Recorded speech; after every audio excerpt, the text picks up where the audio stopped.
Welcome to Samba Samba. Enjoy the video. In this video, I will show how to make steak in Ninja Grill Easy Guide. Preheat the Ninja Grill to high heat and pat the steak dry, then season generously with salt and pepper and press seasonings into the meat.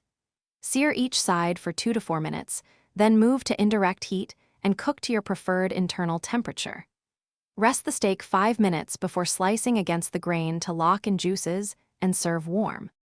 Begin by selecting a well-marbled cut like ribeye or strip for best flavor and texture. Let the steak sit at room temperature for 30 minutes to promote even cooking and pat it very dry. Use coarse salt and cracked black pepper, pressing seasonings into the meat, and add a light brush of oil to prevent sticking and encourage a crisp sear. Finish with a sprig of rosemary or a knob of butter during resting. Quick recommendation: if this guide helps, please subscribe and like to support the channel.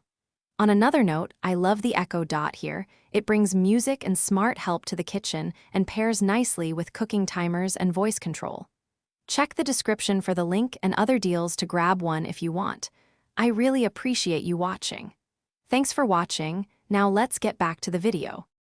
Set the Ninja Grill to sear or high heat and preheat for at least 5 minutes to ensure a good crust. Sear the steak without moving it for 2 to 4 minutes per side, then reduce to medium and continue cooking to your target temperature. Use a probe thermometer for precision and always rest the steak covered loosely for 5 minutes before slicing and serving. Finish with a light sprinkle of flaky salt to highlight the flavors. Thanks for watching. Consider subscribing if we helped you.